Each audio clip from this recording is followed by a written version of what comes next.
alguns ensinamentos antibíblicos sobre aflições. Muitos são as aflições dos justos, mas o Senhor o livra de todas. Salmo 34, versículo 19. Muitos pregadores e mestres interpretam este versículo erroneamente, aplicando-a à enfermidade e à doença. Como resultado, os cristãos redimidos no Calvário frequentemente ficam privados dos seus direitos de liberdade das enfermidades. Permanecem vítimas de enfermidades satânicas, sujeitando-se à vontade do inimigo, em vez de se sujeitarem à vontade de Deus. Observe que este versículo não diz: muitos são as enfermidades e fraquezas físicas do justo, mas muitas são as aflições do justo. A palavra aflição empregada neste caso, no texto original, não tem nada a ver com enfermidade ou fraqueza física. Significa provas, privações, tentações, etc.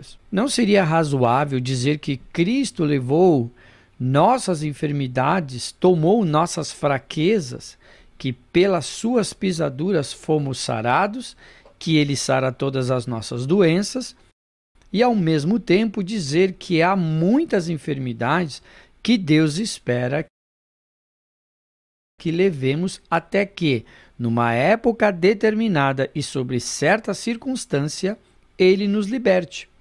Isto não teria sentido. A mensagem de substituição é que Cristo levou nossos pecados e assim não precisamos mais levá-los, mas sermos salvos deles. E é exatamente assim como as nossas enfermidades. Cristo as levou e não precisamos mais levá-las, mas sermos curados delas. Cristo não levou nossas provações, perseguições, privações e tribulações, mas ele levou nossas enfermidades e doenças, conforme está escrito em 1 Pedro capítulo 2, versículo 24. Levou-as para que não precisássemos mais carregá-las. É por isso que ele é o nosso substituto, ele tomou o nosso lugar. O que ele levou, estamos livres para sempre de levar. Devemos somente crer que ele o fez por nós. Até que essa verdade se torne pessoal, você nunca poderá desfrutar dela. Porém, no momento que crer em Cristo levou seus pecados, será salvo. No momento em que cremos que Cristo carregou nossas enfermidades, seremos curados. Outros interpretam erroneamente o que está escrito em Tiago, capítulo 5, e versículo 13. Está alguém entre vós aflito? Ore. Esses decidiram que a debilidade física que se prolonga é uma aflição. Logo, passam a vida orando em vez de se curarem. A palavra aflição tem o mesmo sentido que no versículo mencionado acima, não se refere à doença, enfermidade ou debilidade física. Tem a ver com as perseguições, sofrimentos, provações, etc. Se você está sendo perseguido, Tiago diz: ore. Ele não diz: chame os anciãos e peça que orem a Deus para remover seus problemas, mas afirma que se você estiver doente, deve chamar os anciãos e ser curado. Se você está sendo perseguido, a palavra de Deus diz: e Deus é poderoso para tornar abundante em vós toda a graça, a fim de que, tendo sempre em tudo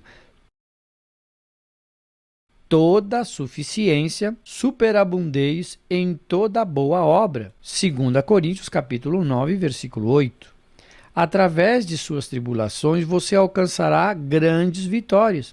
Então, novamente, como diz Tiago, ore. Ore, você, não peça que os anciãos o façam por você. Um jovem chegou até nós para que orássemos por ele. Disse: por favor, orem por mim. Tenho um temperamento mau e, além disso, sofro tentações com frequência. Muitos problemas aparecem em minha vida. Gostaria que vocês banissem tudo isso. Repliquei: Está alguém entre vós aflito? Ore. Ele mesmo. Em seguida disse: algumas coisas devem ser banidas e outras devem ser vencidas.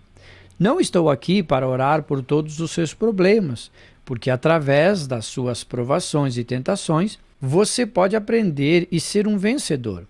Se você está doente, orarei por você. Jesus irá curá-lo, mas se apenas estiver tendo problemas, ore você.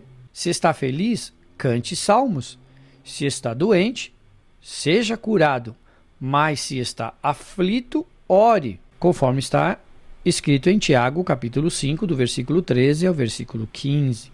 O que significa vara de correção de Deus? Outra passagem que é citada e mal interpretada é esta: porque o Senhor corrige o que ama, açoita a qualquer que recebe por filho. Se suportais a correção, Deus vos trata como filho.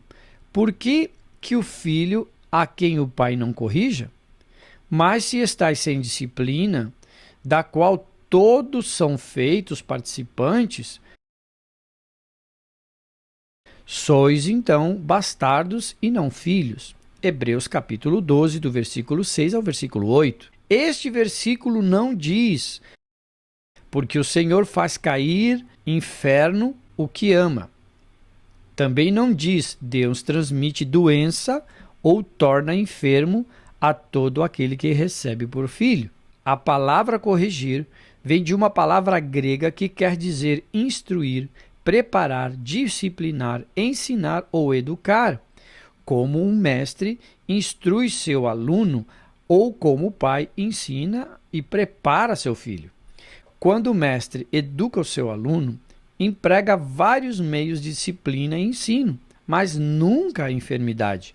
Quando o pai instrui seu filho, castiga-o de várias maneiras para treiná-lo no caminho reto, mas nunca por meio de uma doença ou moléstia física. Contudo, a tradição teológica nos ensina que, quando Deus trata com seus filhos, disciplina-os por meio de câncer, tuberculose, cegueira, perna aleijada ou outra coisa terrível do inimigo. Em vez de levar o crente obediente e consagrado a levantar-se com autoridade e a reclamar seus direitos de redenção e aliança, esta ideia de castigo por enfermidade deixa o enfermo na incerteza, perguntando-se qual o mal que praticou para ser castigado.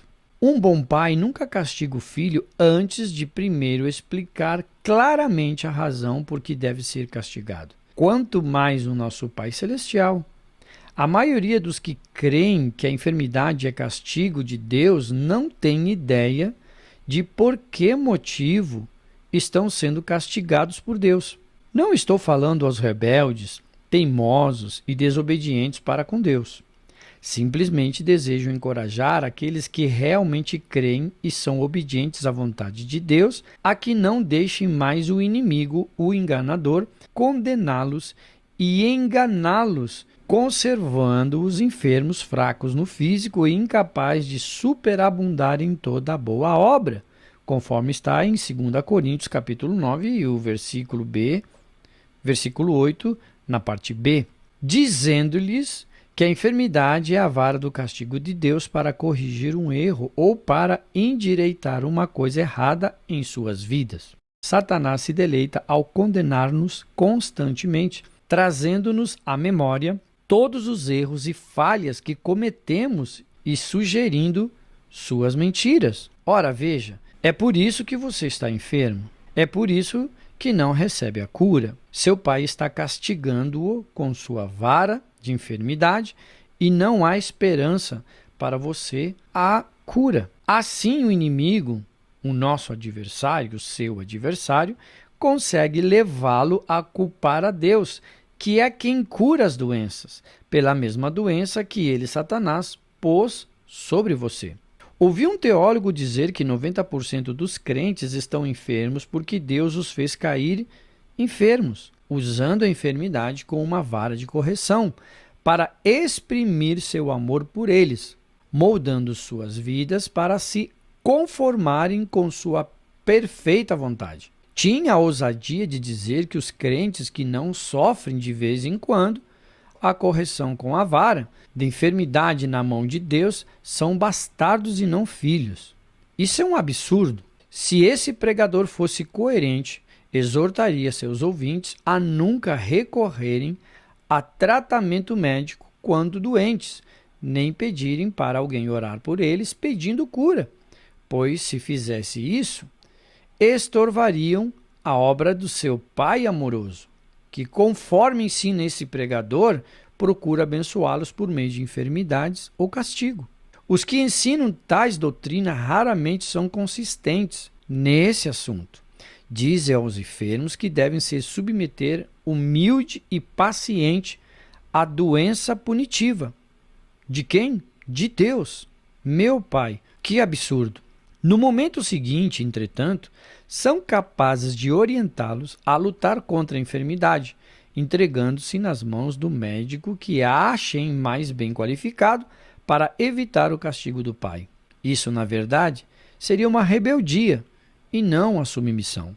Aqueles que entendem a enfermidade ou a fraqueza como uma punição de Deus por determinado erro que tenha cometido, não deveriam tentar Deus nem por meio da medicina, nem por meio da oração, buscando alívio de sua enfermidade. Deveria tentar esforçar-se para se lembrar do erro que praticou e, se conseguisse, deveria concentrar-se para corrigir o erro. E depois de repará-lo, deveria deixar que o seu Pai Celestial removesse sua doença punitiva ou enfermidade, não o médico. Se esta ideia de punição com enfermidade fosse correta, para sermos consistentes e agirmos com razão, deveríamos recorrer à cura divina em vez de recorrer ao tratamento médico. O amoroso Pai Celestial, de quem dizem usar a enfermidade como vara de punição, certamente a retiraria uma vez cumprido o seu propósito. Que dizer a respeito do sofrimento? Outro versículo frequentemente mal interpretado é o que está escrito em 1 Pedro, capítulo 5, versículo 10. E o Deus de toda graça, que em Jesus Cristo vos chamou à sua eterna glória, depois de haverdes padecido um pouco, ele mesmo vos aperfeiçoará, confirmará, fortificará e fortalecerá. Note com atenção que não diz depois de haver estado enfermo e sofrido doença um pouco, Deus vos aperfeiçoará e confirmará. Mas diz, depois de haverdes padecido um pouco. É possível sofrer de outra maneira, a não ser por enfermidades ou doença?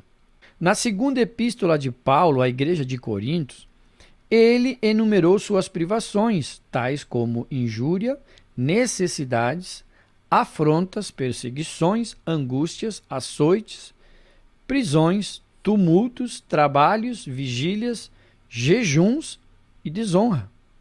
Ele escreve, como desconhecido, mas sendo bem conhecido, como morrendo, e eis que vivemos, como castigados e não mortos. 2 Coríntios, capítulo 6, versículo 9. Eu, ainda mais, em trabalhos, muito mais em açoites, mais do que eles, em prisões, muito mais, em perigo de morte, muitas vezes. Recebi dos judeus 5 quarentenas de açoite menos 1.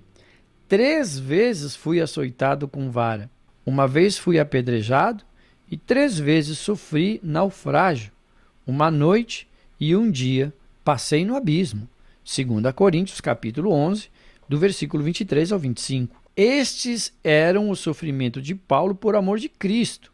E a tais sofrimentos que Pedro se refere no versículo 10 do capítulo 5 de sua primeira carta, como se descobre no contexto. Assim, ninguém tem o direito de incluir enfermidade nem doença nesse versículo, porque Paulo, haver suportado esses sofrimentos por amor a Cristo, ele podia dizer, desde agora a coroa da justiça me está guardada, segundo está escrito em 2 Timóteo, capítulo 4, versículo 8. ninguém receberá a coroa da justiça por ter estado enfermo.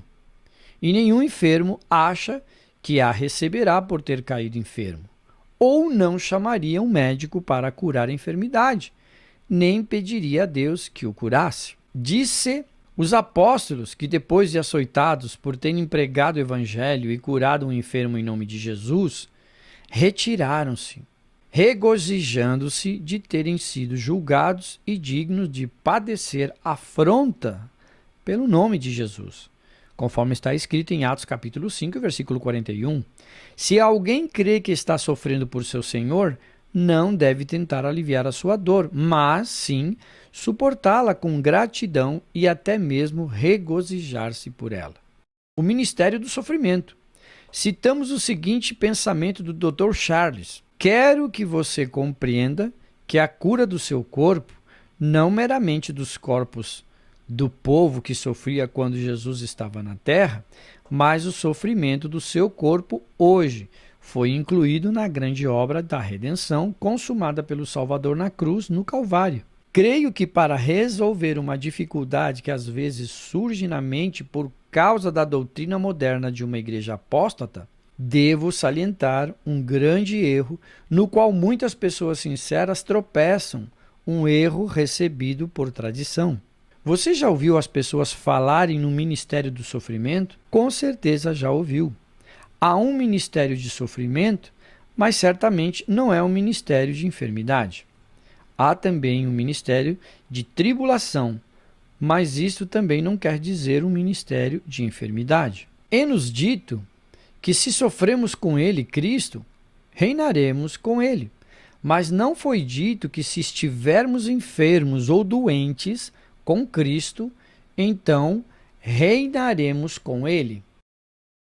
Quando pregadores que negam a cura divina tentam provar seu argumento de que é a vontade de Deus que alguns permaneçam enfermos, imediatamente recorrem às passagens que tratam do ministério do sofrimento e as aplicam à enfermidade. A Bíblia não faz isso. Lembre-se sempre de que quando Jesus falava do pecado e da enfermidade, ele sempre se referia a eles como males dos quais ele veio nos libertar. Mas Jesus não falou de sofrimento desta maneira.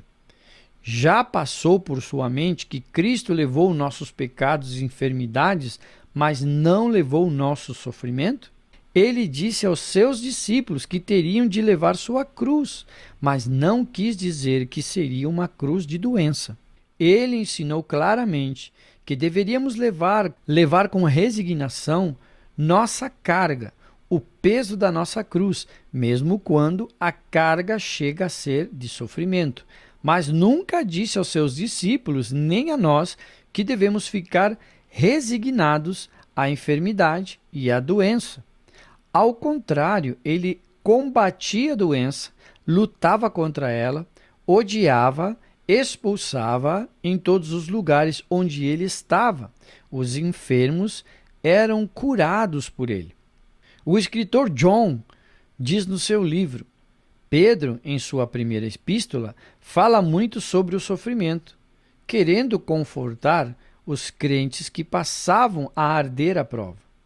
Se alguém ler a passagem como as seguintes, 1 Pedro, capítulo 1, versículo 3 até o versículo 7, e muitas outras semelhantes do Novo Testamento, verá logo, a menos que se faça de cego, que o sofrimento, no sentido bíblico, não tem nada a ver com a enfermidade e a doença. Quanto aos sofrimentos com Cristo, no sentido de ficarmos enfermos, como alguns ensinam, isso é totalmente absurdo. Cristo nunca ficou doente, a não ser por causa das feridas da sua expiação na cruz. E voluntariamente levou essas feridas para que nós não sofrêssemos enfermidades. Pedro, que diz tanto acerca do sofrimento de Cristo, diz: pelas suas feridas fostes sarados. 1 Pedro capítulo 2, versículo 4. Basear-se em Cristo, que como nosso substituto tomou sobre si as nossas enfermidades e levou as nossas doenças, segundo Mateus capítulo 8, versículo 17, para justificar a doença e tornar nula e inútil a obra expiatória de Cristo. Eu sei que estas palavras são duras, mas são tão verdadeiras quanto duras e indiscutíveis. Que dizer do espinho da carne de Paulo? Os versículos que falam do espinho da carne de Paulo têm sido muito mal interpretados. Você vai encontrar nossa resposta minuciosamente sobre esta tradição quase universal de que o espinho de Paulo fosse alguma enfermidade, no capítulo 37 do nosso estudo. A tradição escraviza, a verdade liberta. Jesus disse: conhecereis a verdade, e a verdade vos libertará. João capítulo 8, versículo 32. Todas estas doutrinas antibíblicas e muitas outras tendem a prender as vítimas na escravidão da enfermidade e da doença. Quando pregamos a verdade e informamos o povo de nossa libertação de todo o pecado e de toda a enfermidade adquirida no Calvário, e então que a vontade de Deus quanto à cura dos enfermos é revelada, e o doente tem a oportunidade de pôr sua fé em ação para ser curado. Eles conhecem a verdade que Deus quer sarar todos os enfermos, assim como quer salvar todos os pecadores.